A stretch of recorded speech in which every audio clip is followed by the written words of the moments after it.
Hey everybody, this is another mod video on the Honda CRF450L. This video is just a little short video about how I did my tail tidy on it. This is really not new. I copied it off of another YouTube video, but I used all the existing parts, so I didn't have to go buy anything or fabricate anything, and so I just wanted to show it real quick. All I did was cut off the existing piece right here. I took a washer that was the same width as this, laid it on here and drew out the circumference in the center, and then I cut it off, rounded it, and I had my hole. This piece right here is part of the piece that I cut off. It already had the hole in it, it already had the bend in it.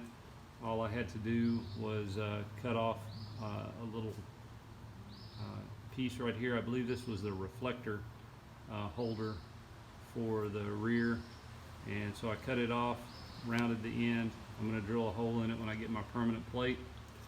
And then the other thing, in Texas you're required to have a license plate light. So I removed the license plate light out of the little holder.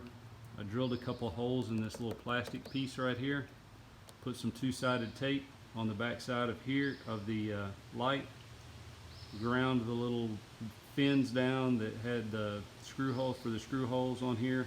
You'll see what I mean when you pull yours off. Then I just put two-sided tape on here, put a zip tie that goes through this plastic piece holding it on, and I retained the stock license plate light. So that was all for $0. I reused hardware and everything for it, didn't cost anything. And then the rest of the pieces that I cut off that were down here, I used those to build my tool mount for my tool tube, and I've got another video showing that. So I hope this helps you out, gives you some ideas on what you can do. I think this is a really clean look, and I liked having the extra pieces so that I could build the holder for the tool tube.